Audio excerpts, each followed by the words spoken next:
अब इस मार्केटिंग का दो पार्ट होता है। एक होता है क्रिएटिंग प्रमोशनल कंटेंट। यार आप जो भी चीज़, आप स्विगी का ऐड देख रहे हो, चाहे होर्डिंग देख रहे हो, चाहे अखबार में देख रहे हो, चाहे टीवी में देख रहे हो, चाहे रेडियो में सुन रहे हो, चाहे फेसबुक में है, चाहे आप कहीं पे भी यूट्यूब में देख रहे हो, वो एक काइंड ऑफ कंटेंट है। कंटेंट क्या होता है? जो आपको कोई इन्फॉर्मेशन या आपको एंटरटेन करे, उसको हम कंटेंट बोलते हैं। वो एक कंटेंट है जो उसके वो आपको एंटरटेन करते हुए भी आपको दैट आपके डिसीजन को इन्फ्लुएंस कर सकता है।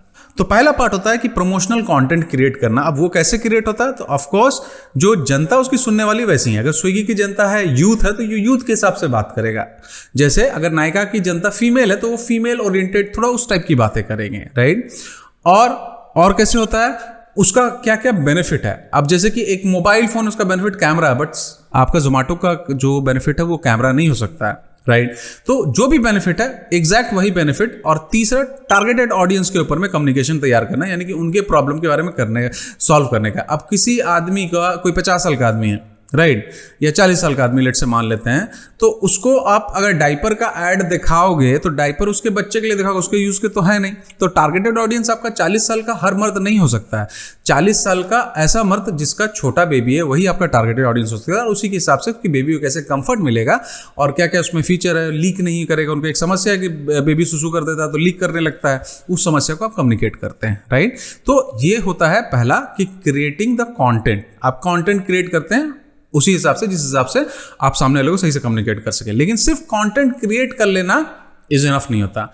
अब आपको इसको डिस्ट्रीब्यूट करना पड़ता है। और यहीं पे डिस्ट्रीब्यूशन चैनल के अंदर में ही ट्रेडिशनल मार्केटिंग और डिजिटल मार्केटिंग के बीच का फर्क आपको महसूस होगा।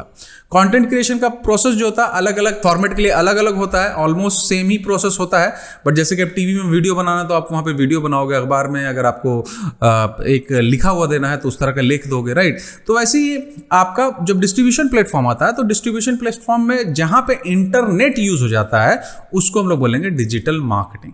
ये डिस्ट्रीब्यूशन, जैसे कि यूट्यूब पे, फेसबुक पे, गूगल पे, अगर आप यहाँ पे एडवर्टीजमेंट देख रहे हो या कोई ऑर्गेनिक पोस्ट भी देख रहे हो तो उसको हम लोग बोलते हैं डिजिटल मार्केटिंग का यूज करते हो, डिजिटल मार्केटिंग में आ जाता है। लेकिन अगर आप रेडियो पे सुन रहे हो, टीवी पे देख रहे हो, मैगजीन में देख रहे हो, आप पेपर में देख रहे हो, बड़े बड़े होर्डिंग लगे हुए हैं, ऑटो के पीछे देख रहे हो, ये सब ट्रेडिशनल मार्केटिंग का पार्ट्स है। यहाँ पे कोई भी इंटरनेट का यूज नहीं होता है। तो डिस्ट्रीब्यूशन क्लियरली डिफाइन करता है डिजिटल और नॉन डिजिटल के बीच के फर्क को।